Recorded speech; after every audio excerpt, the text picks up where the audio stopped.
Bom dia, boa tarde, boa noite, pessoal. Estou aqui hoje num lugar diferente, né? Salomão fugiu. Disse que não vinha hoje, eu acho que foi porque eu voltei. Inclusive, voltei belíssima e loira.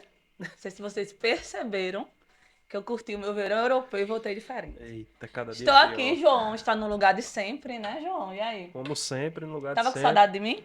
Mais ou menos. Enfim.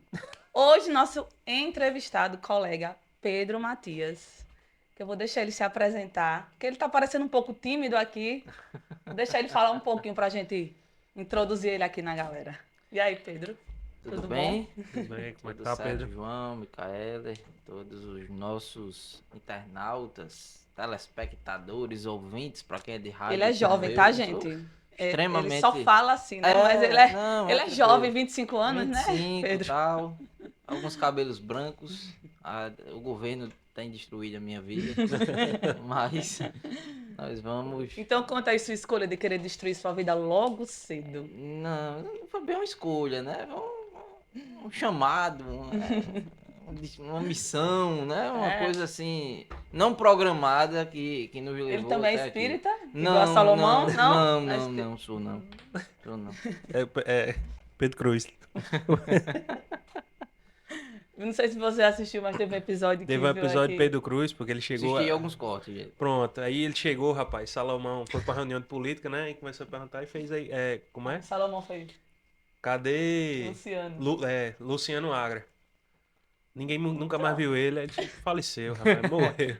Morreu. Uma mesa pra você ver Luciano Morreu. Magra. Eu sou espírita, Ele mas. tentando entrar na conversa, né, Eu sou gente? espírita, Tentando ver mas eu se não. entendia de política, perguntou pelo Aí falecido. Pedro Cruz fez, Pelo eu sou menos foi pro espírita, Zé mas eu Maranhão. não consigo incorporar, não. Rapaz, eu Infelizmente, não tenho, eu tem tenho, como. tenho um. Não sei se nem pode, se pode, né? Mas Pode, qualquer coisa a gente dá um tem um corte. companheiro aí do PT que foi candidato a vereador. E aí na campanha de 16. O companheiro Charlton era candidato a prefeito e tal, e esse companheiro era candidato a vereador.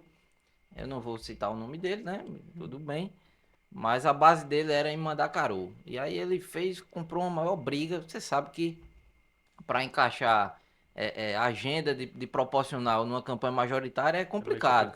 Ele comprou uma maior briga, não, porque nós temos que fazer uma agenda lá em Mandacaru, que é o meu bairro, meu reduto. Lá eu vou ter muito voto e vou dar muito voto pro professor Chato. Daí, não, vamos fazer. Tá? Colocamos lá, reservamos um domingo e tal. E aí, não, professor, essa rua aqui foi a rua que eu nasci. Conheço todo mundo, a rua que eu morava. E aí bateu a primeira porta. Opa, fulana tá aqui. Não, rapaz, mudou, tal. Não sei o que, tal. Opa, tudo bem. E o povo passava, olhava assim, não conhecia o cara. Quem danado é esse? Pelo amor de Deus. Foi pra lá, foi pra cá e disse, não, naquela casa ali mora meu padrinho, vamos lá, tal. Chegou lá, Tô tal. vendo. Padrinho Luiz, aí saiu uma mulher assim, tá. Disse, opa, não, aqui é fulano. Padrinho Luiz tá aí. Aí ele disse, não, rapaz, morreu faz 5 anos. Morreu Ele faz literalmente 5 é anos. aquele que aparece. Não foi nem de 4 em 4 anos, foi Tá de bem, 5. tá informado, sabendo o que é que tá acontecendo. Mas é. você pode ver que aqui é um caos, né? A gente não segue script nenhum. Então, vamos dar a chance dele agora falar, gente, que ele não se apresentou. Eu já sou a gente vai se acostumado calar com, um pouquinho. eu já sou acostumado com caos, eu sou do PT. Então fale, por que você foi pro PT? E aí? Vamos me apresentar, Se né? apresente. Me chamo Pedro, estou secretário de Juventude do Governo do Estado. Secretário de Juventude do Partido dos Trabalhadores aqui na Estado da Paraíba desde 2019. Rogo a Deus, inclusive, que isso acabe, né, o mais rápido possível. Mas desde 23 assumi a Secretaria de Juventude, a convite do governador João Azevedo, com indicação do Partido dos Trabalhadores também. Lá para cá a gente tem militado e atuado na esfera da administração pública, mas também cumprindo algumas tarefas políticas pelo partido, tentando dinamizar aí essa relação entre gestão e entre partido. E aqui a gente se coloca à disposição para a gente poder bater um papo mais tranquilo, mais descontraído. Pedro, tem uma pergunta. Vamos lá. Como é que começa a tua vida política? Onde é que tu sai, assim? João, eu iniciei minha vida política com 14 anos. Eu votava, né, sempre fui brigão, gosto de confusão, Por isso que ele foi pro PT. por isso que eu sou petista. Inclusive, eu costumo dizer que quem sobrevive ao PT sobrevive a qualquer coisa. Mas iniciei com 14 anos lá na minha cidade, cidade de Belém, na região do Brejo, da Paraíba.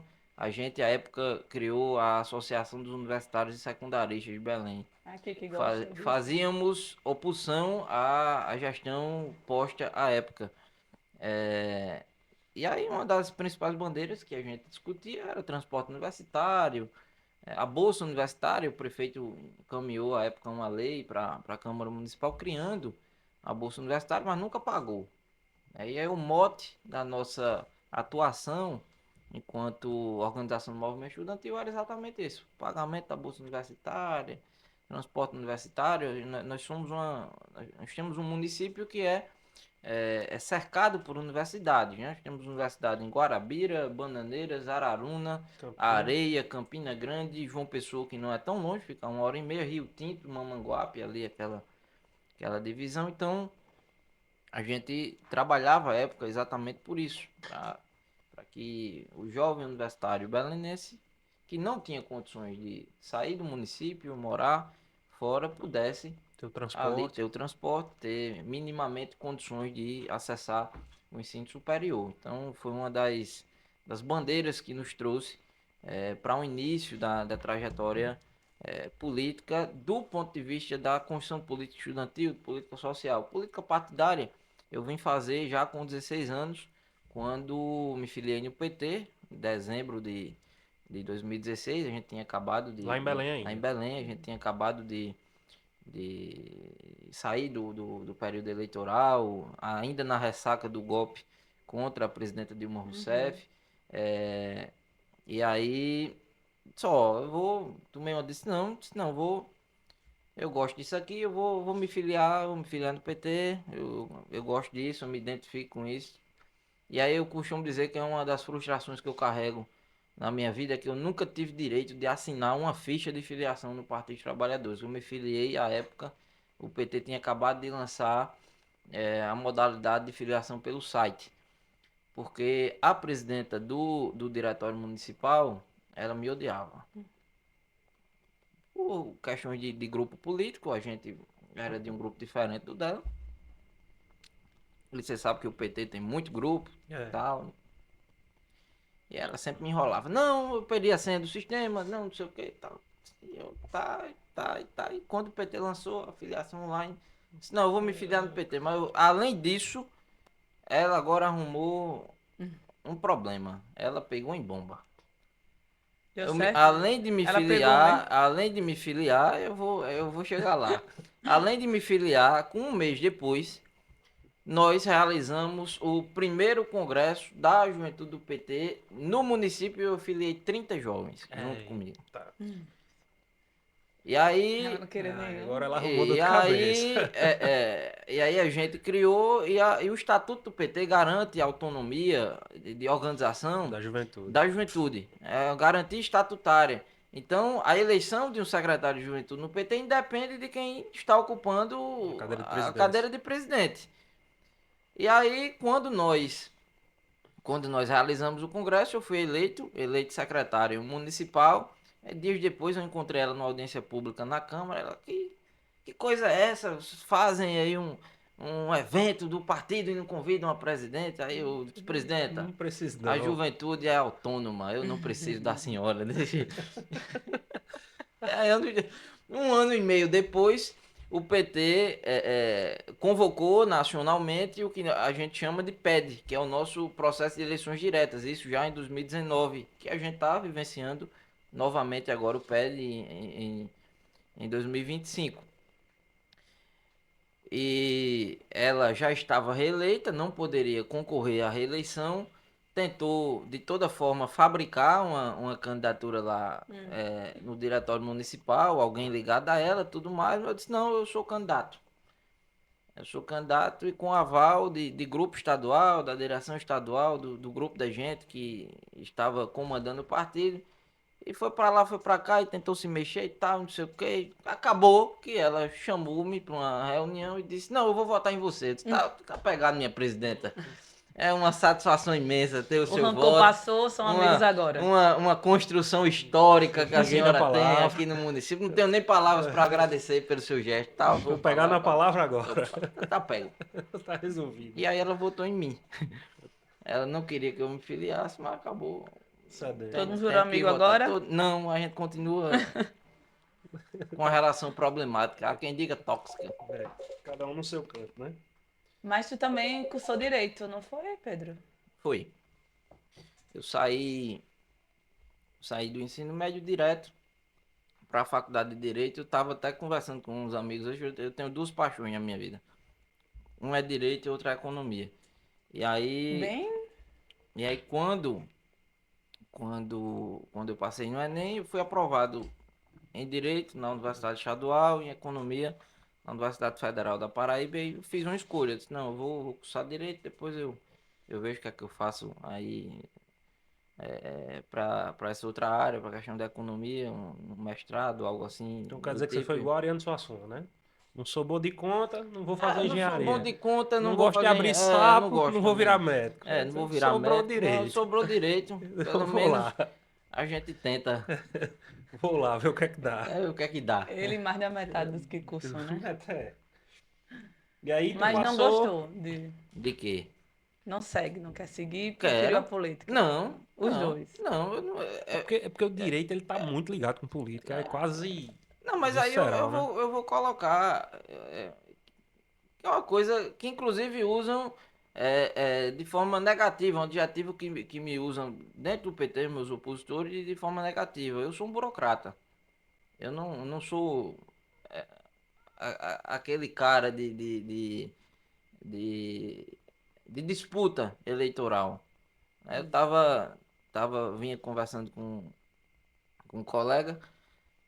Logo quando eu entrei na universidade, eu participei de uma chapa de disputa de centro acadêmico. Foi a disputa mais acirrada da história do Centro Acadêmico de Direito da Universidade Estadual da Paraíba. A gente perdeu por 16 votos. De lá pra cá, o grupo que a gente fazia parte nunca mais perdeu uma eleição. A eleição que a gente perdeu foi a minha.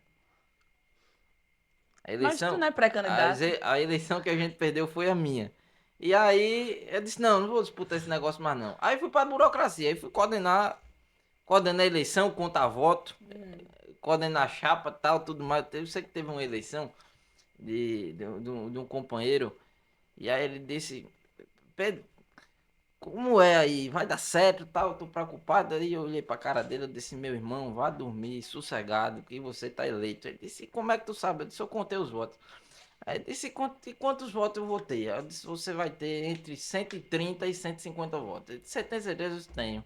Anote aí e tal. Aí tal, anotou. E a outra chapa, eu disse, vai dar 2 por 1. Aí disse, rapaz, tu tem certeza disso? Eu tenho. Fique tranquilo. Chegou no outro dia, a chapa opositora teve 72 votos e a gente teve 140. Quando 140 batido, de rombo, como a gente diz no Uhum. bingo. De lá pra cá, nunca mais a gente perdeu uma eleição. E o que te faz agora sair dos E bastidores? aí quando eu assumi a Secretaria de Juventude do PT da Paraíba em 19, foi no mandato tampão. Eu tinha ficado sem secretário, o anterior tinha renunciado. é, e aí a turma. E eu relutante para a Secretaria de Juventude do PT passou 6 meses sem secretário aqui na Paraíba, porque eu não topava assumir. E não queria, estava focado na faculdade, estava escrevendo bastante, fazendo artigo, tal, bem focado na questão acadêmica. E aí eu disse, tá, eu vou, mas é só para concluir o mandato. Está certo. Né? Cheguei em 2021, foi convocado o Congresso Nacional de Juventude do PT. A minha secretária adjunta resolveu romper comigo e disse que queria ser candidata de todo jeito. Eu disse, companheira, não é assim, a gente tem que conversar, tudo mais. Não, eu vou ser candidata e já está resolvido.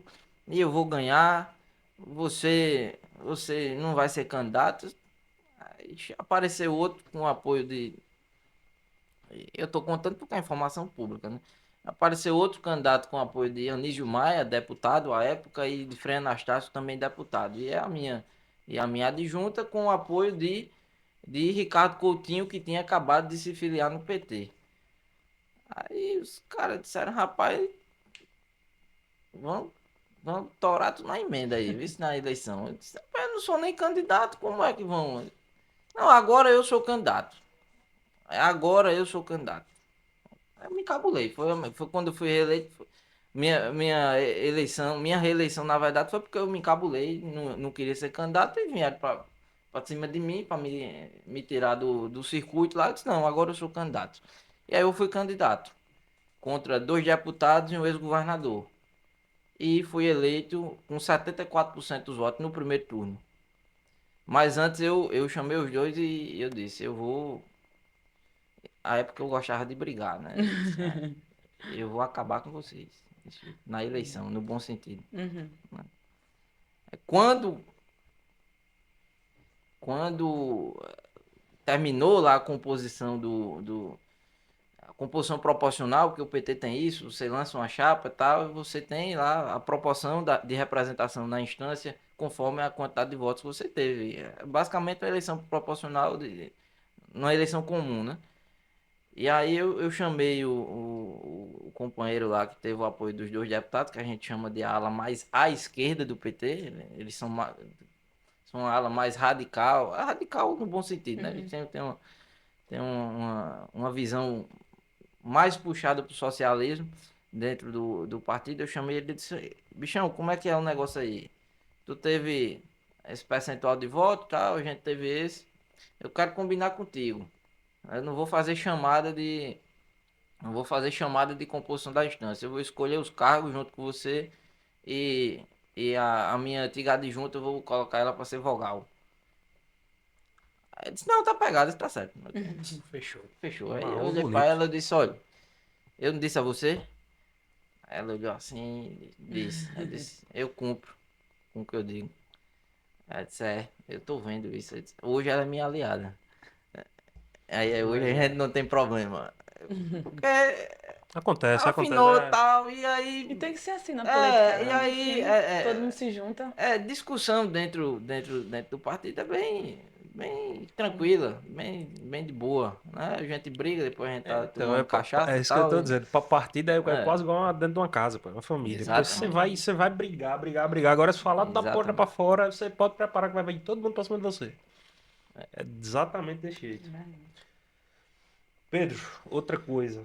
É, como é que tu se viu tendo que tomar a decisão de assumir a secretaria A Secretaria de Governo ou da Juventude PT? do governo? A gente tinha acabado de sair da eleição de 22. E aí eu tinha um objetivo muito. E aí, respondendo, inclusive, a pergunta de Micaela anterior. Sobre ele ser pré-candidato. Não sobre ser pré-candidato, mas Sai dos não, bastidores. de ter desistido da área profissional, no Sim. direito, de vir Sim, para a de não política. ter ido tanto pra ela, Isso. né? Eu passei no exame de ordem em setembro de 2022. Eu tinha acabado de entregar o TCC e tal, mas como tive que pedir transferência do campus de Guarabira para o campus de Campina Grande, fiquei desblocado por mudança no PPC. E aí apresentei o TCC, fui aprovado o TCC, fiz o exame de ordem, só que só consegui me formar em agosto de 2023, ou seja, um ano depois de ter passado no exame. Mas eu tinha uma meta muito bem estabelecida naquele momento. Eu queria advogar, sempre foi meu sonho. Nunca desisti disso, nem pretendo. Tanto é que eu sempre disse que era o meu plano A, que eu não faço política por profissão, faço por hobby. Não é o que eu penso como carreira, não. A gente está numa determinada quadra histórica de hoje tá ocupando um espaço político e ele tá posicionando nesse sentido, mas não é meta de vida, não é construção de vida. Então, eu Sim. acho que é bom a gente delimitar essa situação. Mas em 2022 eu tinha uma meta que era vencidas as eleições de 22, ir para Brasília, para o governo federal. Eu tive meu nome indicado para composição no Ministério do Desenvolvimento Social ou em algum outro espaço no governo federal, inclusive com carta enviada, currículo, tudo mais. Quando chegou no início de 23, a mudança no governo de João Azevedo e existia essa discussão, não, o PT vai embarcar oficialmente no governo, vai ocupar espaço no governo, vai ser base e tudo mais, porque a gente votou em primeiro turno de 22 em veneziano. Uma parte do PT votou em João já no primeiro turno, mas a instância, direção nacional esteve voltada aí na candidatura veneziana no primeiro turno, no segundo turno a gente embarca na campanha de João. E aí existia essa discussão. E eu era um dos defensores de que a gente deveria embarcar no governo, porque não fazia sentido do PT estar fora do governo João. Primeiro, que é um governador do PSB. Segundo, que era presidente à época do Consórcio Nordeste. Terceiro, que o vice-presidente da República eleito é do PSB, do partido do governador. E quarto, que João foi correto com Lula, mesmo o PT não votando em João. No primeiro turno, em 22, ele manteve o apoio a Lula, foi correto, fez campanha, tudo mais. Teve ali investindo capital político na campanha do presidente Lula, então não faria o menor sentido que o PT não estivesse oficialmente no governo de João. Sim. E aí o governador me chama para uma conversa em fevereiro, colocando aí essa possibilidade de entrada no governo, tal. Não estava no meu radar, não estava na perspectiva de ir para o governo naquele momento, vir para o governo do estado. Mas aí a gente começou a construir essa viabilidade dentro da instância partidária. O PT construiu uma ampla maioria de dizer, não, vamos para o governo, vamos para a base do governo, vamos direcionar os nossos deputados a comporem a base aliada do governo na Assembleia Legislativa. E a partir disso foi pedida uma nominata de companheiros para compor cargos estratégicos na gestão do governador. E o meu nome esteve nessa nominata. E aí, em 28 de fevereiro, o governador ele manda uma mensagem fazendo Cadete tá aqui, convite. Gente, trazendo um cafezinho. Boa. Chegou na hora boa. E aí, 28 de fevereiro de 23, o governador fez esse convite, a gente se colocou à disposição de estar compondo o governo. Aí, no outro dia, no dia 1º de março, foi... É sempre aquela história, você tá preparado para chegar, mas chega a responsabilidade, porque é referência do trabalho. Chega, né? E aí foi uma coisa inesperada. Primeiro que caiu como uma bomba em muito canto, muita gente que não imaginava. Foi uma coisa inesperada. Um jovem de 23 anos, eu tenho hoje 25, à época 23 anos, saído de uma cidade de 17 mil habitantes, no interior do estado, nascido e criado na periferia dessa cidade, fruto de construção partidária, de movimento estudantil, de militância política partidária, e aí você ascende a um espaço estratégico de poder. Porque você vai para uma secretaria de Estado com a responsabilidade de tocar uma pasta sob o prisma da gestão pública, mas também de apresentar resultado. Exato. De apresentar resultado. Então, é uma coisa que me perguntam bastante, né? A responsabilidade gigantesca. Muito também porque, se você dá a oportunidade a um jovem de 23 anos de assumir um posto estratégico desse e ele decepciona, muitos outros, na mesma idade, na mesma condição, seriam desacreditados. Uhum. Então, quando a gente chega no governo, eu já cheguei com um peso grande nas costas, exatamente. Começou a terapia? Não, até hoje. Já cheguei pecando, tá, gente? Já cheguei com um peso grande nas costas em relação a isso. A responsabilidade de representar um partido político, representar o PT. A tua base. A minha base. E o partido do presidente da República, inclusive de construir pontes junto ao governo federal e tudo mais. Então a gente teve aí de lá para cá esse peso aí dessa caminhada. Mas Eu tá fluindo, acredito. tá. Tá, A sua eu tô percepção. bem, eu não tô satisfeito porque eu sou tarado em apresentar resultado, né? Então eu não tô satisfeito porque eu não vou ficar satisfeito. Eu acho que nunca vai, né? Não é E sozinho. eu costumo dizer que não existe política pública perfeita, não existe nada terminado no serviço público. Você tem Você tem que sempre dá pra criar. aperfeiçoar, tem que estar vendo as novas demandas, vendo as novas situações que precisam ser resolvidas. E isso demanda de um esforço diário, demanda de muita responsabilidade e também de compromisso em entregar o que você se propôs a entregar naquele espaço. Mas uma pergunta que não tem muita coisa a ver, não. Mas como é que vocês financiavam o movimento estudantil lá em Belém? Porque eu fui também no movimento estudantil aqui em João Pessoa e aqui eu acho que era uma realidade um pouco diferente de lá. Vaquinha, Até as pautas era, acho que era um pouco vaquinha. Pausa diferente. pra contar que o Fluminense fez um gol, tá, gente? Meu Deus do céu. Muito importante o Brasil no É Mundial. importante mesmo, mas calma.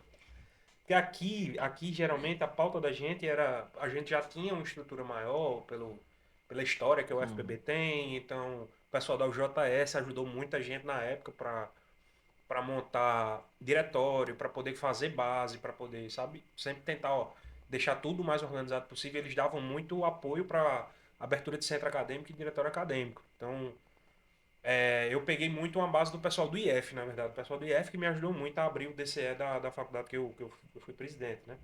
Só que lá, quando a gente entra, eu já entro meio que num grupo, entre aspas, né? De movimento estudantil ali, que ele já tinha uma certa consolidação, sabe? E a gente lutava muito pelas carteiras de estudante. Sempre foi a realidade da gente aqui muito essa, sobre carteira, né? Porque era o que financiava o movimento estudantil da gente. Quando a gente precisava juntar com o pessoal secundarista, porque o DCE ele tinha mais dinheiro, ele tinha mais condição financeira do que os secundaristas. E quando a gente precisava juntar com os secundaristas, os DCEs juntavam para poder custear também a pauta dos secundaristas. Então aqui sempre foi muito unido. Então fica muito essa minha dúvida de como é que era feito. Então vocês faziam vaquinha A gente mesmo e. fazia vaquinha entre si, pedia um ou outro amigo, enfim. Eu gosto de dizer, de contar a história. Eu comecei a beber vinho quando eu entrei no movimento estudantil, né? E aí era vinho de Mantelado, pô. Era São Jorge, Padre Cícero. Aí eu lembro que uma vez a gente tava numa reunião, inclusive da turma lá do movimento, disse, rapaz, com vontade danada de tomar um vinho, né, rapaz? Aí os caras, mas tá faltando dinheiro, sabe, eu tenho R$ 2. Ixi, já Aí fez outro muito disse, não, eu isso. tenho 5, Carreteiro. eu só tenho 5, não, eu tenho 2 aqui, não, pega aqui 3 e tal, não sei o que, não, vamos ali e tal. Aí juntou uns R$ 20, deu pra comprar umas 4 garrafas de São Jorge, que era o mais vagabundo que tinha, que a É um gente que é de tomava. plástico? É É, essa Pequeno. mesmo, essa mesmo. exatamente. Aí disse, rapaz, e agora nós vamos tomar no seco. Aí o outro disse, não, eu tenho mortandela lá em casa. Eu disse, Eita, é tempo bom. pois é, pra você Rapaz, eu ver, lembro, ó. eu lembro que a gente juntava, tem um bar ali em Jaguaribe chamado Bar da Galega, sabe? A gente era do lado do IFPB. A gente ia pra lá, bicho do céu. A gente ficou devendo dinheiro essa galega. Meu amigo, a velhinha ajudava a gente, viu? A gente chegava sem dinheiro pra comer, pra almoçar, pra fazer nada. A reunião era tudo lá, às vezes a gente queria tomar uma lapada de cana, ela dava, Eu sempre era fui bom muito demais. bom em arrecadar dinheiro. Sempre fui bom nisso. Arrecadar e gerenciar. Em 2017, Lula veio para a inauguração popular da transposição. Uhum. E aí determinaram, ligaram e disseram, rapaz, é o seguinte, Lula vai vir, coisa de uma semana. Lula vai vir, a gente precisa de uma caravana aí na região do Brejo. Eu, 17 anos, e agora? Como é que vai ser? Disse, não, consegue botar 2 vans? Eu disse, rapaz, dinheiro. Aí ele disse, não, a gente vai pagar uma e Consegue a outra. você resolve a outra. Eu disse, tá certo. Aí eu fui pra lá, fui pra cá e fiz uma cotinha lá com a turma lá, tal. Aí cada van saía por R$ 500 na época o aluguel. A gente arrecadou R$ 1.500. Vixe, bom. Foi. Aí a gente arrecadou R$ 1.500. Pagamos uma, aliás, pagamos as duas, sobrou 500 conto. Aí disse, rapaz, tem 500 conto é dinheiro hoje, imagina naquele tempo. Rapaz, o que é que nós vamos fazer com 500 conto? Eu disse, não, aqui nós vamos administrar, fique tranquilo. Aí compramos fruta, pão. Mortadela? Não, não, senhora. Não, senhora. Sob meu comando não era pouco Queijo. mortandela, não. Era patê. Bom, Era pão patê de era presente. pão com patê. Pão com patê, salada de fruta com creme de leite, ou com leite condensado, tal, Camarão na marmita. água, um suquinho, um refrigerante e tal, não sei o que. Eu sei que ainda nessa brincadeira aí a gente gastou R$ 250, sobrou 250 ainda. Aí a gente pagou esse lanche todo pra caravana das duas vans. Quando a gente chegou lá em Monteiro, a conversa se espalhou lá na turma lá da JPT. Disseram, rapaz, olha, o secretário da JPT de Belém tem que ser o estadual, porque foi a caravana mais organizada que fizeram aqui. Rapaz, nós estamos comendo pão com patê, meu amigo. E salada de fruta. Não é brincadeira um negócio desse. Pois é, ainda E eu aqui pensando no troco. Foi pra sobrou onde o troco? 250, aí tomamos de Cachaça, cachaça. claro. Tem que, É, se o não restante a gente tiver, tomou Você de que tinha ido pra cachaça. caixinha. O se não restante a gente tiver, tomou de cachaça. Com Lula essa parte mais importante. fazendo L. Acho que a gente fazia, juntou muita época pra poder fazer política, né? Não tinha o que fazer. Aí a gente juntava e pegava os candidatos, aí fazia, tipo, bicho, vamos separar aqui como é que a gente faz e tal. Aí os cabos disseram, rapaz, o que é que vocês querem? Vocês estão muito benevolentes. Eu disse, doutor, não quero nada, eu quero os custos pra gente trabalhar. E o Cachaça. senhor vai dar isso aqui, que era pra passagem, etc, etc. E o resto o senhor vai dar de cana. Pronto, é o que a gente quer. Aí juntava 15, 20, 30 boy, agora era cana, amigo. A gente bebia muito. Essa época foi muito boa por conta disso. Já que você gosta de política internacional, tem algum país ou experiência internacional que te inspira como modelo de sociedade pra gente seguir? Olha, eu acho que o sistema capitalista tá falido, né? Ele é igual aquele meme lá de Maria, Maria Conceição Tavares. O capitalismo falhou, falha e falhará. Então eu defendo a superação do sistema capitalista enquanto modelo enquanto modelo econômico. Apesar de me reconhecer enquanto social-democrata. Mas reconheço, penso que a gente tem que superar o modelo capitalista. Por enquanto é o que tem. A gente tem que superar isso, porque está muito claro, muito evidente que o sistema falhou. E continuará falhando, gerando exploração da classe trabalhadora, gerando precarização da classe trabalhadora e, e provocando a ascensão do neofascismo. A ascensão do neofascismo, principalmente na democracia europeia, se dá pela falha do sistema capitalista. A gente tem que determinar muito bem isso. Mas eu penso que um modelo assim de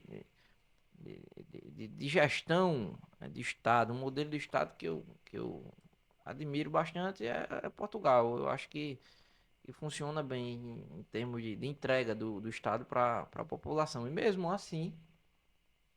assim, ainda existe hoje lá uma grande ascensão de grupos de extrema-direita e neofascistas.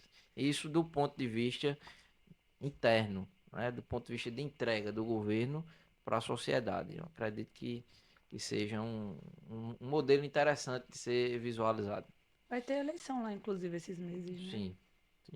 Eles reclamam bastante. É muito difícil ter gente para ser candidato lá, que eles fazem por vila, né? E É não província, né? recebe, Província. e não querem. Eu Modelo, conversei com várias pessoas que foram chamadas modelo de para ir. entrega, de radicalização da democracia,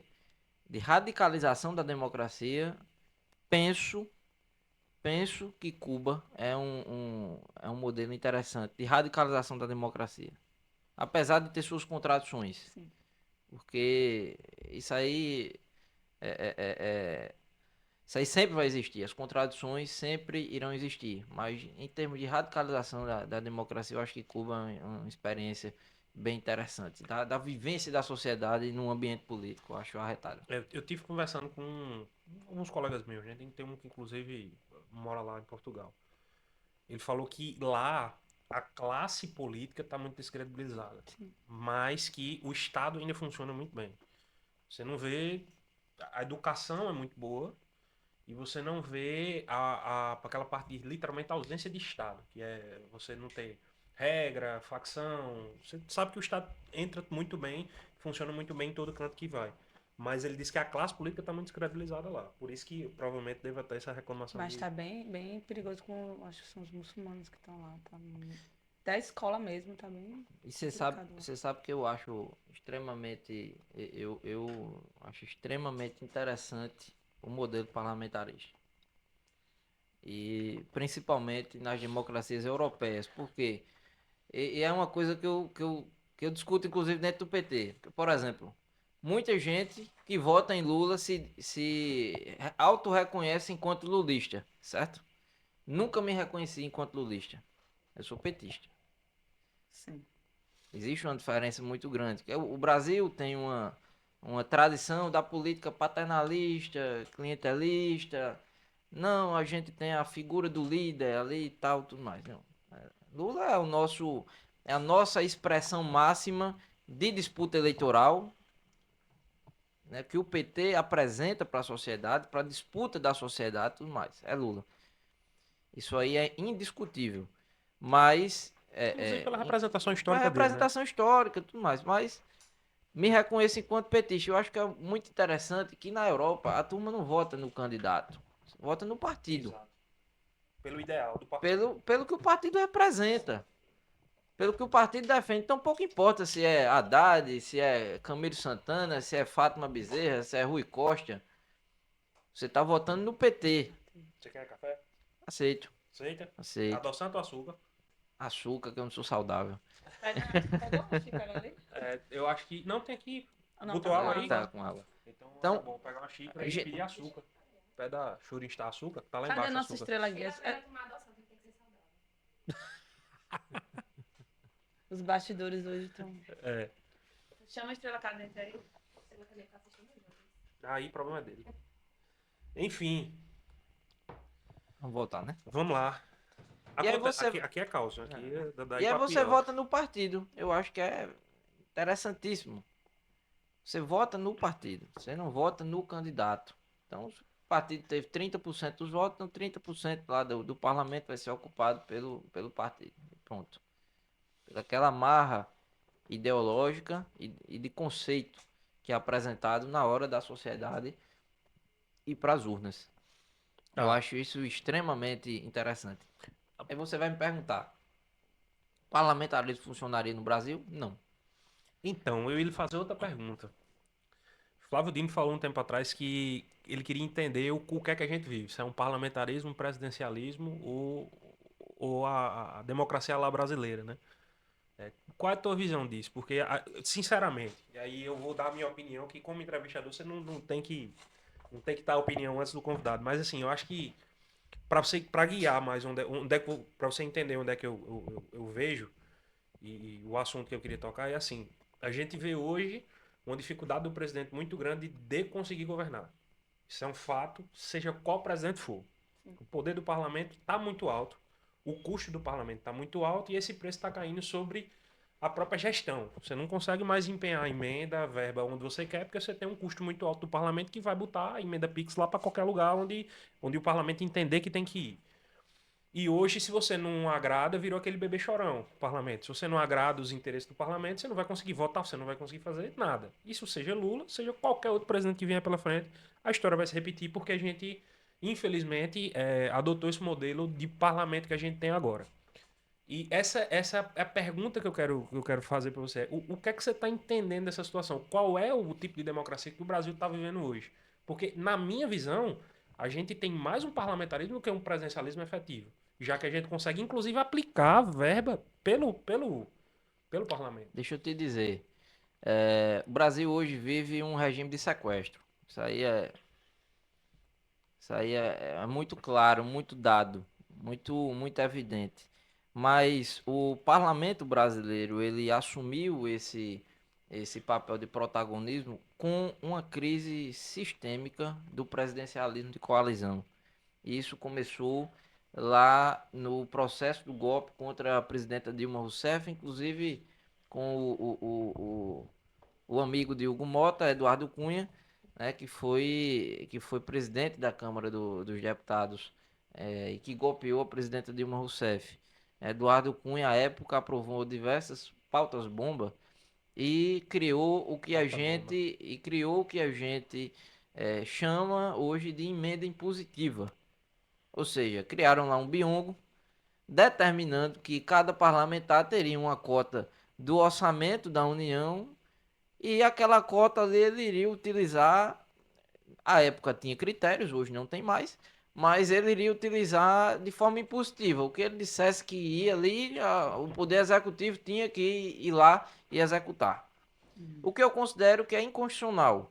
E eu falo isso enquanto jurista. Por quê? Porque o papel do Poder Executivo é apresentar e executar o orçamento. Exatamente.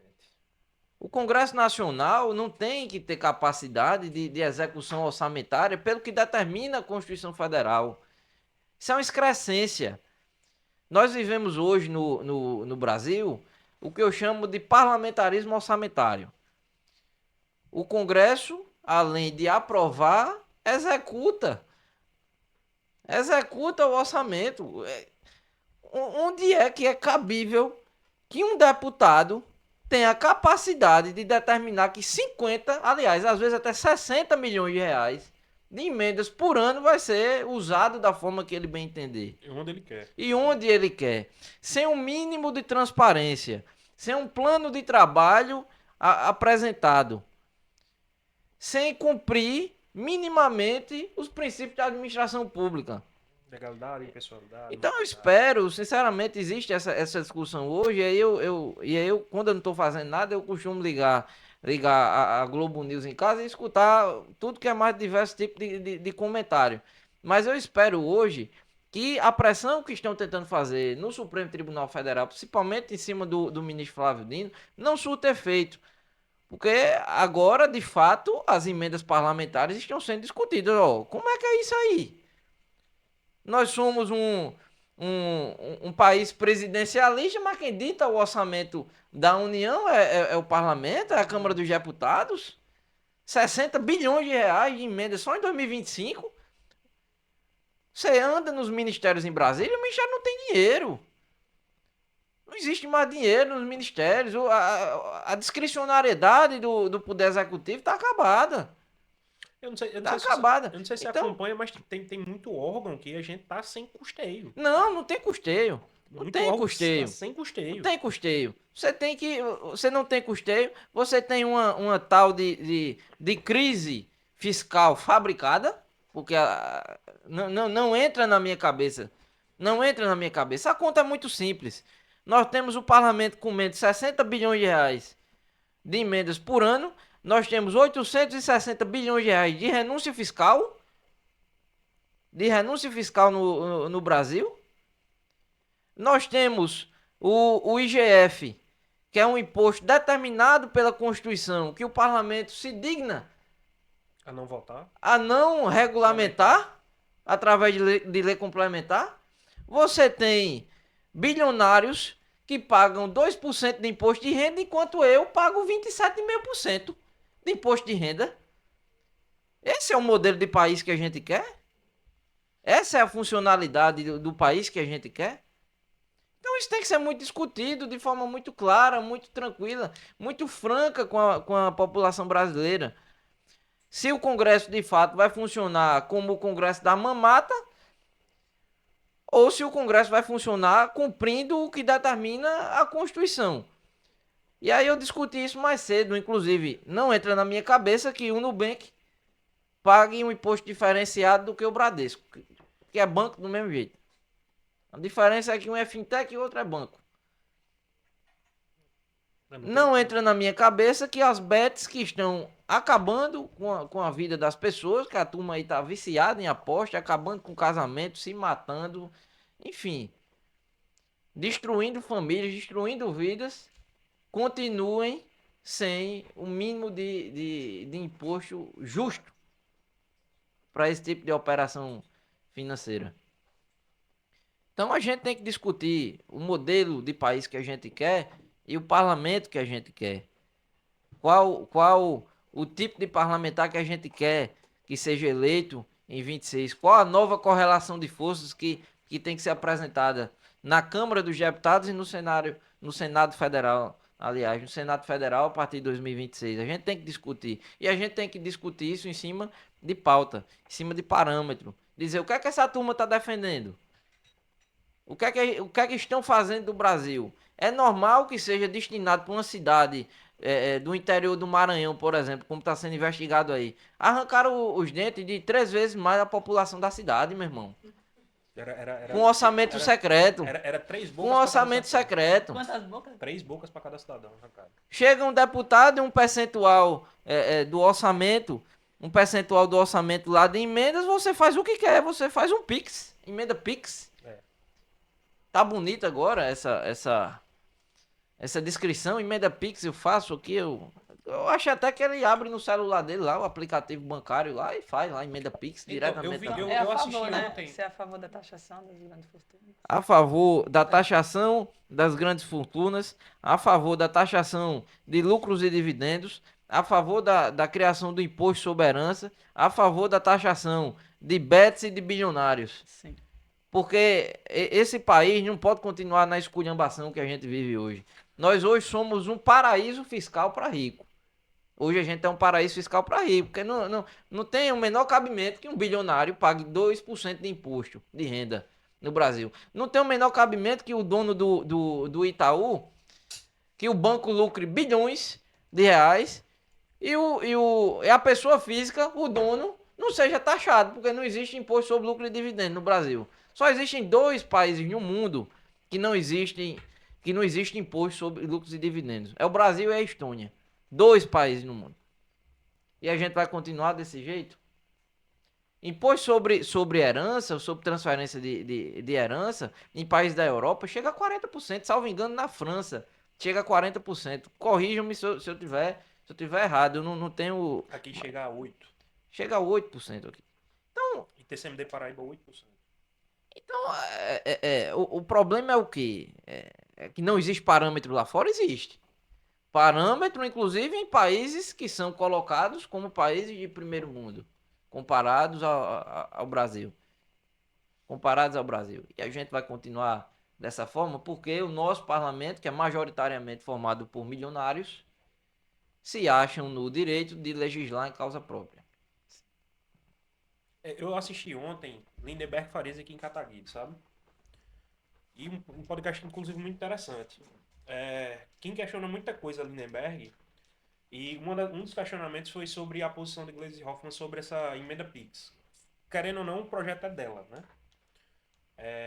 E a ideia do Lindenberg, quando ele justifica essa emenda Pix, era que desburocratizasse. Só que aí eu fico com um questionamento muito, muito interno, que é... Eu posso até entender que essa ideia de desburocratização fosse legítima. E entendo que seja legítima também. Mas a aplicação, eu acredito que a regra escrita que foi feita para a emenda Pix, eu acho que ela não foi bem montada, sabe, Pedro? Porque essa descrição de não ter transparência de quem botou, para onde botou, eu acho que é o probleminha da história. Essa desburocratização eu entendo. Se a emenda ela tem que chegar mais rápido, ela tem que chegar com carimbo e de forma rápida, tranquilo.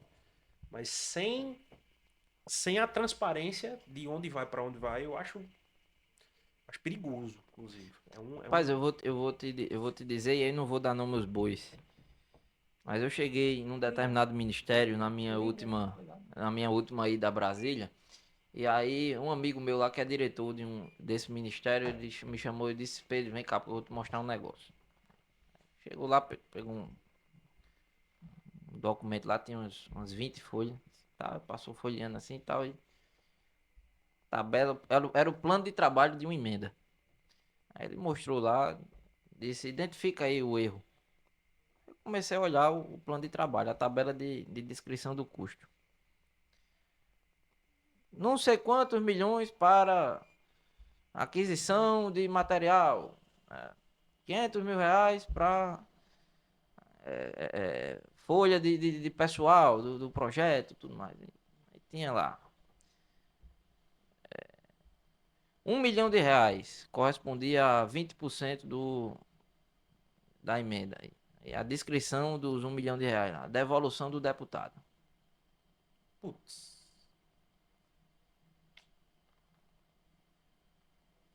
Problema. Problema grande. Devolução do deputado. A descrição de R$ 1 milhão lá do plano de trabalho da emenda. Eu disse, eu não tô acreditando nisso, não. Foi apresentado desse jeito. Foi apresentado desse jeito. Aí foi mandado para a Controladoria Geral da União. Aí lá na Controladoria Geral da União, Ele deu explicação. aí eles vão explicar direitinho o que é essa devolução do deputado. Meu amigo, parece brincadeira. É Mas difícil. sabe qual é o problema? É que nos bastidores a gente escuta tudo isso. É. Escuta. Muito. Eu sou de família política também, sabe, Pedro? Só que. Eu, o Mikael também, né? Só que assim. Eu tô aprendendo a botar a cara agora, sabe? Fui de movimento estudantil, mas eu fui aquele presidente que não. Eu não gostava de aparecer em canto nenhum. Pra mim a ideia era sempre estar por trás, sempre particular e tal. E eu já vi muita atrocidade, cara. No meio de política, assim, principalmente política de interior. Você participou, já. Bicho, tem cada coisa que parece que se a gente conta, ou a gente tá mentindo, né? Parece história do pescador. Mas tem muito, tem muito problemas aí. Pedro, você quer ser candidato a deputado federal? Ele já fugiu 3 vezes dessa. Não. João, João, Eu não tô falando de você será, eu tô falando se existe a intenção. Porque é aquela história. Um exemplo, eu não me vejo na posição de uma pessoa candidata a nada. Eu só sou candidato a comprar minha casa e casar. É a única coisa que eu sou candidato hoje. Mas eu me vejo dentro do cenário político. Eu me vejo trabalhando, eu me vejo no bastidor, eu me vejo resolvendo problema. Eu sou aquele cara muito operacional, mas eu não me vejo candidatando a nada. João, novamente, eu sou burocrata por essência, né? Eu tô mudando um pouco disso aí agora. É, eu não tinha absolutamente nenhuma pretensão de ser candidato. Não tinha. Sempre gostei de atuar nos bastidores. Sempre gostei de fazer minhas anotações lá e contar os votos lá, que eu gosto de fazer isso. Mas desde que eu entrei no governo e muito antes, na militância partidária mesmo, eu via uma dificuldade que nós temos enquanto campo das esquerdas, campo democrático, campo progressista, aqui no estado, que é de renovação de quadros. Hoje nós não temos um grande quadro de abaixo de 30 anos no campo das esquerdas, no estado da Paraíba, que consiga fazer esse debate que a gente está fazendo com muita tranquilidade, que topa fazer esse debate. E aí eu fui instado por amigos, por companheiros de partido, pela direção do partido, dizer, bicho, coloca teu nome, porque nós vamos parar onde? Do jeito que vai. Vamos passar mais 4 anos sem pelo menos tentar uma pessoa nova, uma figura nova para fazer esse tipo de discussão. Então a gente assumiu aí essa responsabilidade e aí eu acabei sendo convencido e não, eu vou. Aí quando eu boto uma coisa na cabeça, aí É difícil. pra eu retroceder é complicado. Eu disse, eu vou. Eu vou e vou fazer essa discussão. E aí a gente apresentou essa pré-candidatura. Estamos construindo, porque eu acredito que ninguém é candidato de si mesmo. Você não pode ser candidato de si mesmo.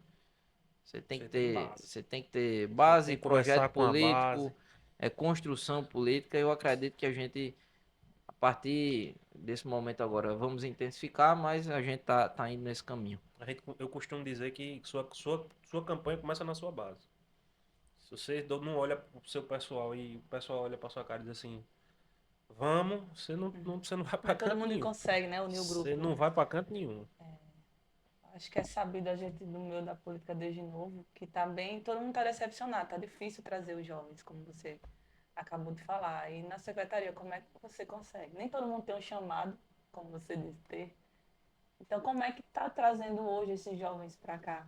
Porque a gente não vê rostos novos. Aqui em João Pessoa, quem são os candidatos? Os mesmos. Santa Rita, tem ninguém. Então, como é que vocês pensam assim? Você, como vereador. Micaela, Eu costumo dizer que fora da política não há solução, não há saída fora da política. Desde o atendimento no PSF até uma ação mais efetiva como uma entrada numa universidade estadual, como a construção de um instituto federal, como um programa gigante, como é o caso do Pé de Meia, a nível nacional. Então, fora da política não há solução, não há saída. E nós vivenciamos, na verdade, uma crise política gigante no Brasil a partir de 2014, 2016, onde os jovens eles desacreditaram da política, desacreditaram da representação. O Brasil viveu uma crise gigante de representatividade e o discurso da antipolítica tomou conta, tanto é que o miliciano foi eleito presidente da República em 2018, fruto exatamente da pregação da antipolítica. Dizer, eu sou contra tudo que está aí, tá ok? Pronto. Exatamente isso. Sou contra tudo que está aí, mas ele era o suprassumo daquilo que estava ali. Do deputado que tem não sei quantos mandatos nas costas, que vive de dinheiro público, que coloca os filhos para disputar mandato eletivo, para estar vivendo dentro da máquina pública, fazendo sua feira dentro da máquina pública, comprando a farinha láctea de dar de comida aos netos com dinheiro público. Então ele era tudo que estava ali, tudo que o sistema à época representava. Mas ele, através da pregação da antipolítica, conseguiu chegar onde chegou e promover as destruições que foram promovidas nesse país. E isso é muito perigoso. A gente tem que ter a capacidade de discutir com a juventude. O presidente Lula diz uma coisa que eu acho muito, muito importante. Se você acha que política é ambiente de bandido, de vagabundo, de ladrão, de mau caráter, você que se considera bom, você tem que ocupar aquilo ali. Porque senão, quem vai ocupar lá é quem está querendo bater a carteira do povo brasileiro mesmo. Quem está querendo fazer aí os 20% de devolução da emenda para o deputado. Se a gente não ocupar isso, quem vai ocupar são eles. Quem está ocupando, na verdade, majoritariamente, são eles. Que vão lá e tornam o Congresso Nacional como o sindicato dos ricos do Brasil. A representação máxima dos serviçais da Faria Lima. Quem senta numa mesa com 50 empresários e é ovacionado e combina as coisas lá, leva e apresenta e aprova no Congresso Nacional. Se a gente não ocupar esse espaço, quem vai ocupar é essa turma aí. Então, foi por isso que eu decidi, foi por isso que eu me coloquei à disposição do Partido dos Trabalhadores para a gente poder fazer esse debate e a gente vai continuar dessa forma. Até onde Deus quiser, a gente vai continuar dessa forma, trabalhando nesse sentido. Pedro, como é que tu vê o cenário político hoje? Saída de João para Senado, possibilidade de Lucas ser governador, Sim, sim. de ou Cícero, como é que fica essa conjuntura do PT com o PSB, enfim, todo esse jogo das cadeiras aí com republicanos, como é que tu tá vendo esse cenário agora? Eu tenho dito que se o time jogar junto, não tem nem graça, não tem nem eleição, tá resolvido. Tanto é que a oposição, ela fica ali, feito barata tonta, tentando criar uma defecção aqui, criar um tipo de rompimento para Eu vou poder fazer- fabricar um candidato. Eu vou fazer que nem meu tio, que oposição. Pois é. Tentando fabricar um candidato, né, com chances reais de disputar, de levar a disputa para uma posição mais acirrada. Então, o que eu penso é que a gente tem que ter a capacidade, isso eu falo enquanto grupo, de colocar os interesses, acomodar os interesses e todo mundo jogar junto. O governador é um excelente quadro para ir para o Senado Federal. Eu acredito que tem muito a contribuir com o país pela capacidade política, pela capacidade de gestão, pelas entregas que já foram feitas ao povo da Paraíba. E tem muito a contribuir.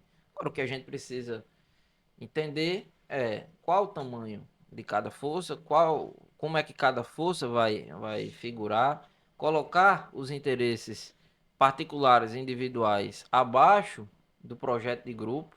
Ó, se existe um grupo, a gente tem que ter a capacidade de jogar junto, de combinar as coisas. Acho que a gente tem que ter essa condição. Eu não considero que é prejudicial as pré-candidaturas que estão colocadas, tanto de Adriano quanto de Cícero e também do vice-governador Lucas, dentro do campo de situação. Acredito que são legítimas as pré-candidaturas, mas que o grupo tem que ter capacidade que, tomada aí uma decisão com critérios, com condições objetivas de dizer, ó, nós vamos escolher a candidatura dessa forma. Eu acredito que o grupo tem que ter a capacidade de legitimar isso e caminhar junto em 2026. E se tiver isso, não tenho a menor dúvida que a gente vai ter a continuidade desse ciclo de desenvolvimento que a Paraíba vem vivendo. Vamos lá. Vamos ser do PT. O que é que você acha das posições, né? Tomadas por Ricardo em crítica a João. E aí eu não falo no intuito de você se prejudicar tanto no partido, porque eu sei que vai ter posições que você vai tomar que pode desagradar uma ala ou outra, nem que você se prejudique no governo. Mas assim, a gente vê que existe, que desde muito tempo tem uma rusga entre a história de Ricardo e João, e que a chegada de Ricardo no PT trouxe muito desagrado para muita gente dentro do PT. Um exemplo, se eu não me engano, o Jackson foi um dos que bateram muito forte nisso, sobre essa chegada dele, inclusive sobre a candidatura à época de Luciano Cartacho, salvo engano, não Deixa eu, foi? deixa eu te dizer uma coisa. Ricardo se filiou no PT, inclusive à época apoiando uma candidatura é, é, contra a minha, né, no processo de reeleição da JPT, mas eu fui uma das pessoas que defendi a entrada de Ricardo no PT. Não apenas eu, como o próprio companheiro Jackson. Eu lembro que a gente fez um manifesto que a gente chamou Manifesto dos 113. Foram 113 dirigentes, militantes de todo o estado que assinaram esse manifesto defendendo a entrada de Ricardo no PT. Ora, a gente aceitou Ricardo, Jeová, Estela, Cida, Luciano e outros tantos. Por quê? Porque nós tínhamos um entendimento que o objetivo naquele momento era, Unir. era, era unir, fortalecer o partido e ir para a disputa em 2022. A gente tinha um país para disputar. A gente tinha uma eleição contra uma máquina, onde nós perdemos, aliás, onde nós vencemos por uma fração de votos. Onde foi usada a Polícia Rodoviária Federal, onde o famoso teto de gastos aprovado por Michel Temer foi quebrado, arrombado, criaram uma laje, 2, 3 lajes lá no danado do teto de gastos, umas 2, 3 vezes. Estouraram o orçamento da União para poder fabricar uma reeleição. E mesmo assim, o PT, pela grandeza que tem, Sim. teve a capacidade de vencer a quinta eleição presidencial no nosso país. Lógico, liderados por Lula, tudo mais, por todo um arranjo de dirigentes e de companheiros que nós temos, mas nós tivemos essa capacidade, por quê? Porque nós somos grandes. Nós somos grandes. É quando tem gente que diz, não, vocês brigam demais. Não, a gente briga porque a gente é grande. Quem é grande briga mesmo, porque tem que ajeitar as coisas lá dentro. Família grande não briga, pronto. É grande. Agora a gente tem que ter a capacidade, aí, respondendo a sua pergunta em relação à relação de Ricardo e João, de colocar os interesses particulares abaixo das decisões coletivas. Ricardo disse em 2022 que não iria votar em João por uma questão de foro íntimo. Tudo bem, questão de foro íntimo eu respeito. Questão de foro íntimo ele se resolve lá com a intimidade dele. Mas quem tem responsabilidade partidária de construir coletivamente o que o partido tem se proposto a fazer, também tem que ter a capacidade de colocar suas questões de foro íntimo abaixo das decisões que o partido toma e daquilo que é melhor para o Estado e para o país. E estava muito claro que a alternativa em 2022 era 1000 vezes melhor do que colocar novamente um Cunha Lima no poder no governo do estado. Não tinha discussão, não tinha dúvida. Foi a mesma coisa em 2024, onde Ricardo se ausentou do segundo turno das eleições de João Pessoa. Não tinha a menor discussão entre Cícero e Queiroga o ministro da pandemia, a gente ia discutir em quem a gente ia votar, a gente ia discutir neutralidade. O cara era ministro de Bolsonaro, o cara deixou faltar oxigênio nos hospitais, o cara atrasou a compra da vacina. A gente ia assumir uma posição de neutralidade numa situação dessa. Aí você vai me dizer, você defende Cícero? Cícero pensa igual a você? Não. Se Cícero pensasse igual a mim, ou ele era filiado ao PT, ou eu era filiado ao PP. A gente não pensa igual. A gente tem, historicamente, visões de mundo diferentes. Mas nós temos uma coisa que está acima disso, que é a defesa dos princípios democráticos. Quer dizer, a gente pensa diferente, mas a gente tem a capacidade de sentar a essa mesa aqui e dizer, não, tu pensa dessa forma, eu penso dessa. Não, como é que a gente chega no mínimo denominador comum aqui? A gente tem essa capacidade. Mas a gente não tem essa capacidade de conversar isso com um bolsonarista, porque ele vai querer derrubar essa mesa. Quando ele perde uma eleição, ele vai querer dar um golpe de Estado. Quando ele se sente contrariado pelo Supremo Tribunal Federal, ele vai querer mandar um cabo e um sargento para fechar o Supremo Tribunal Federal. Quando ele não tem o domínio do cenário político, ele quer decretar um estado de sítio para gerar novas eleições. Ele quer mandar o exército servir de corte eleitoral para fiscalizar a eleição. Não, é brincadeira. Um bolsonarista pensa dessa forma. Defende isso ideologicamente. Defende isso como princípio, como conceito de atividade política. E Queiroga representava isso em 2024. Não tenha a menor dúvida. Eu tenho um amigo que ele diz o seguinte: onde a Globo tiver, eu tô do outro lado. Isso é ele que diz, né? Onde a Globo tiver, eu tô do outro lado. Onde Bolsonaro tiver, eu tô do outro lado. Onde os Estados Unidos tiverem, eu tô do outro lado. E aí, em relação Esse amigo é você? não, não sou eu. Mas em relação a Bolsonaro, onde ele tiver, meu irmão, não tenha a menor dúvida que eu vou defender que o PT esteja do outro lado. Foi desse jeito que a gente votou em Cícero em 2020 e foi desse jeito que a gente votou em 24, no segundo turno. Mas votamos. E aí, essa é uma das minhas críticas a Ricardo. Eu admiro a trajetória dele, mas uma das minhas críticas a ele é essa. É colocar suas questões de foro íntimo acima de uma decisão que é evidente, que é óbvia. Que o Tal PT qual não pode... Ciro, né? Que o PT não pode tomar uma segundo decisão turno diferente. E ele, como liderança do PT, não deveria se ficar. E ele, como liderança do PT, deveria ter essa capacidade. Isso serve para ele e para outras tantas. Isso eu estou usando o exemplo porque você perguntou. Mas se você dizer, Mariquinha, que é vereadora lá em Puxinanã, ela, a determinação é que o PT vote em João Azevedo para senador ano que vem, mas João Azevedo demitiu um aliado dela. Ela tá pé da vida lá com o governador e não quer votar nele. Eu vou dizer, ela tem que seguir a determinação do partido, porque se ela não quer seguir a determinação do partido, ela saia. Ela procure outro. Isso serve para ele, para ela, para outros tantos que não tem essa capacidade. Eu tinha sérias reticências sobre a candidatura do Luciano Cartacho, não pela pessoa dele, mas pela forma que essa candidatura foi construída, de cima para baixo, com impulsão, sem conversar com a militância e tudo mais. Eu me ausentei. Primeiro que eu não voto em João Pessoa, mas numa condição de dirigente, numa responsabilidade de dirigente, eu disse, não, eu vou me ausentar desse processo, porque eu não me sinto à vontade de fazer campanha de uma coisa que não foi conversada com o partido e com a militância, que foi uma determinação ali que não seguiu os trâmites estatutários da forma que a gente defende que isso seja feito. É tanto que a base do PT foi rachada nessa eleição por conta Exato, disso. exato. O PT não acompanhou boa parte do PT. O PT se sentiu constrangido de ir pra rua fazer campanha para Luciano Cartacho por conta disso. Muitos militantes, muitos foram. Muitos não se sentiram bem. Eu não julgo, porque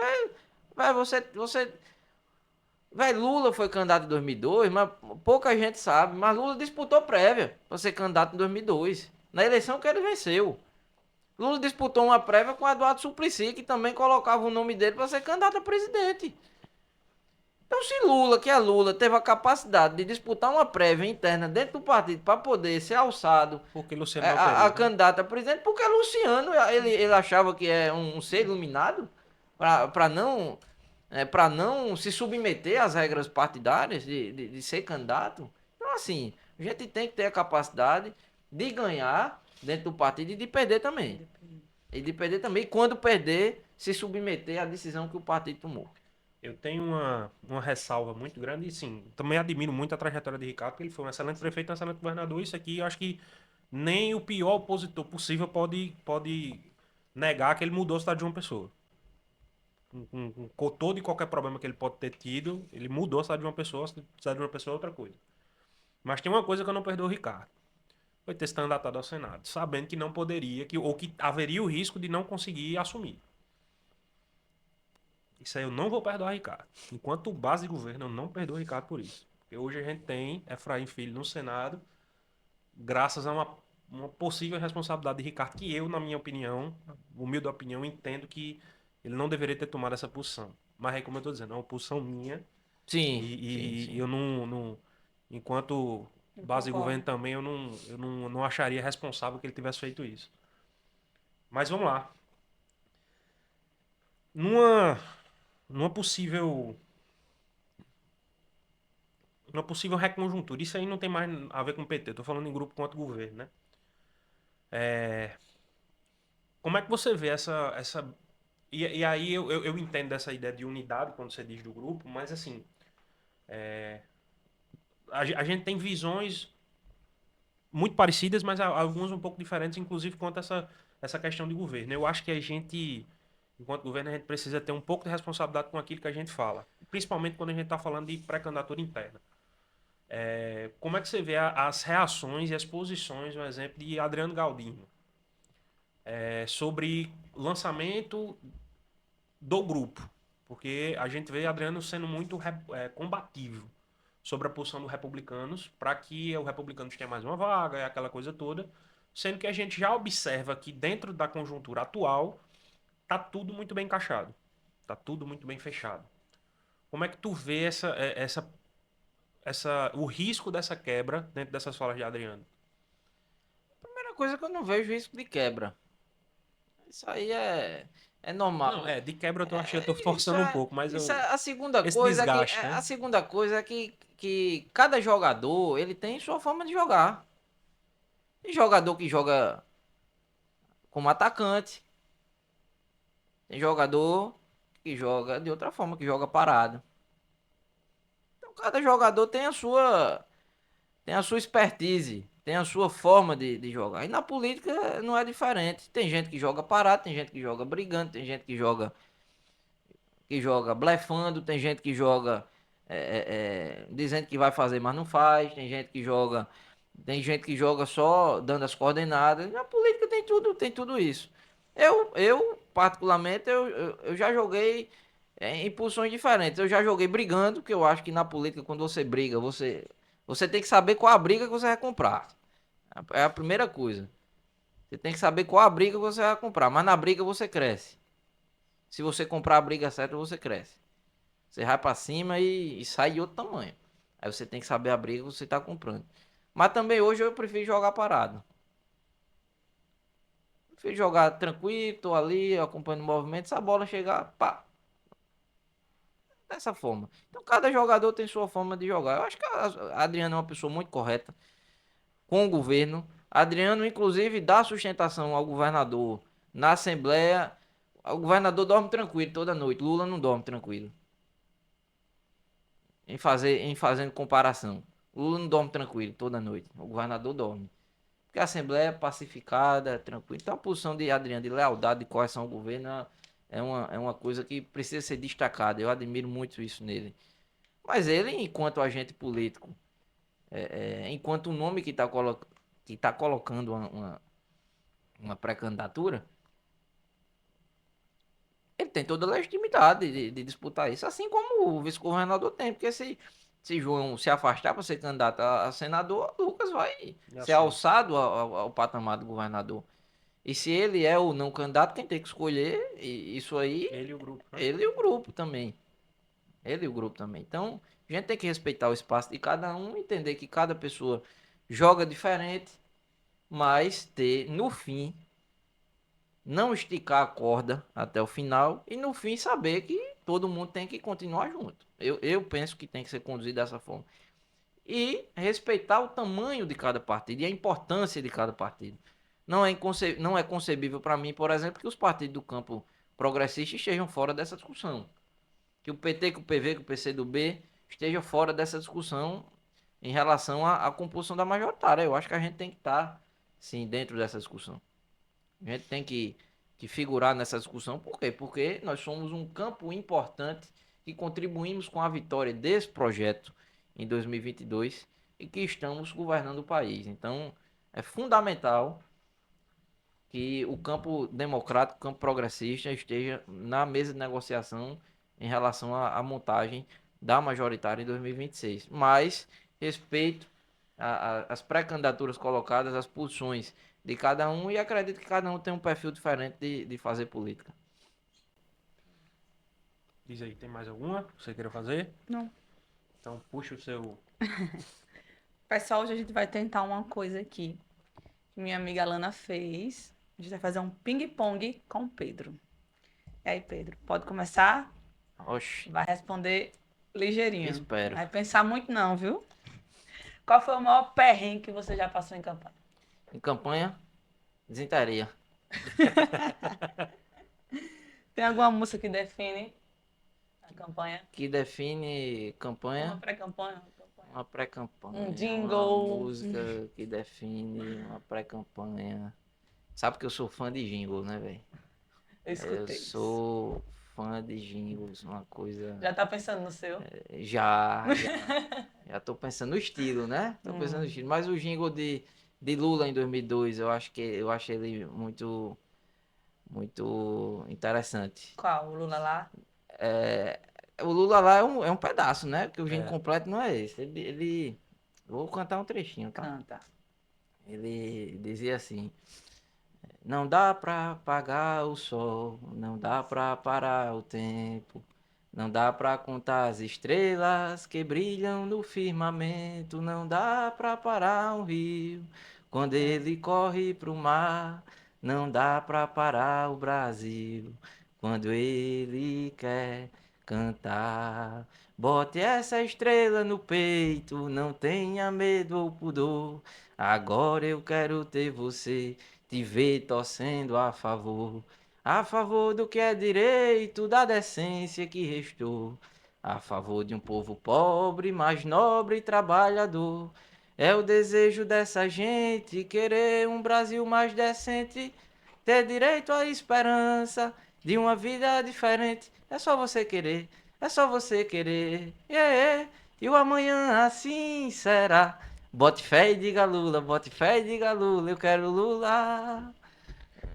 Então quer dizer que se você não continuar na política nem na advocacia, você vai virar cantor? Não, eu posso virar marqueteiro. Tu tem, João, algum jingle aí ó, que tu lembra assim de infância? Assim? Bicho.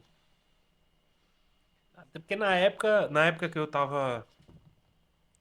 comecei a realmente trabalhar na política, a gente já tinha, não podia mais, ainda podia, na verdade, usar aquelas músicas que era, porra, rapaz, esqueci o nome. Paródia. Era paródia. Era paródia. Aí, bicho, agora eu não me lembro como era a música, mas eu me lembro que tinha muito e Eu lembrei de duas aqui agora que nunca era uma saíram. esculhambação do tamanho Teve do uma mundo, que né, foi da do meu cidade. pai para vereador, que ele ganhou, que eu gostava muito. Era por você, por sua família, vamos votar para todo mundo, para Paraíba melhorar. O voto certo, aí deu seu voto consciente, aí vote em Netinho que é gente da gente. Enfim, e teve um também que foi o de prefeito, que ele foi vice, depois virou prefeito, que era o meu preferido. Não é de uma pessoa muito querida, né? Nosso querido Reginaldo, mas eu gosto muito de uma que ele fez. Não abro mão da minha fé, com fé em Deus, podemos mais. Em cada novo amanhecer, vejo a esperança nascer, um novo horizonte sol traz. Enfim, eu lembro dessa música todinha, apesar de odiar aquela campanha. Mas eu amo o jingle também. Existem campanhas que são vencidas boa A parte gente ganhou as duas, mas. pro Pela jingle, identidade, é. pela Sim. identidade da campanha. Mas tem jingles que foram fantásticos na história, isso independente do espectro político. O de Cássio, Esse Menino Vai Longe, Sim. marcou um período grande. O de Ricardo, O Grande Salto, em 2010, foi poderoso aquele jingle. Hoje O é de mais essas João, músicas de. o É de mais música, João né? o de João em 18, o Meu Nome é João, o nome é João, meu povo, não tem outro não. A Nova Paraíba segue em frente com o João, o nome é João, meu povo, não tem outro não. Estamos construindo o nosso futuro com o João. Esse jingle foi fantástico em 18 também. Tem um jingle de Zé Maranhão também que eu me lembro, que eu era bem molequinho. Eu falava que era Zé do Povo, Zé da Eletricidade. E sai falando um bocado de coisa que o Zé Maranhão tinha feito assim no jingle. Eu era muito moleque quando eu Tem vi isso aí. Todo tem mundo teve um amor pro Zé Maranhão, o chamando de ele de avô. 2010, o Velho Macho O Velho Macho também foi bom, foi esse eu me testado. lembro. Foi testado Agora, também, agora foi. isso que eu tô dizendo é mais antigo. Agora, bicho, me lembrar do jingle eu não me lembro, não. Eu me lembro que ele falava que era Zé da A última, Eletricidade, Zé da Construção, Zé de.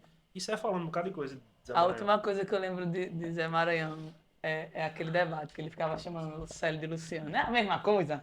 Não, não é Luciano, não é Luciano. É a mesma coisa. Aquele velho era tão inteligente, se ele soubesse. Aham. Aquele Não, e velho- ele fazia Não, isso. ele fazia de E você propósito. sabe que ele fazia propositalmente, Era né? proposital. Com certeza. Ele Você era sabe muito que ele fazia. inteligente. Ele Sabe era. que é, Muito né? inteligente. Mas muito. eu amo. Olha. Quando alguém fala dele, eu lembro disso. Eu gosto muito, sabe? Sabe, Pedro? O jingle de Haddad do segundo turno de 18 foi um jingle muito bonito também. Foi um jingle muito bonito. Eu acho que marcou um momento de esperança da gente. A gente tava com a campanha perdida, mas aquele jingle marcou um momento assim que deu um alívio, sabe? Um respiro. A campanha de 2018 só me lembra aquela música de Cazuza. Minha piscina está cheia de ratos. Eu só lembro de chorar e cantar essa música. Enfim, ó, tá vendo, gente? A gente não segue nada. Nem o Aqui ping-pong a gente segue. Já tá fora. Não tem condições. E aí, Lula ou Che Guevara? Lula. Sou conciliador. Se você não fosse político, seria o quê? Fora cantor? Eu não sou político. Não? Não. Você não é político? Não, Ele está não me considero. E você se considera o quê? Considero um sonhador. Tem algum meme político que te representa? O quê? Um meme político. Um meme. Não, acho que.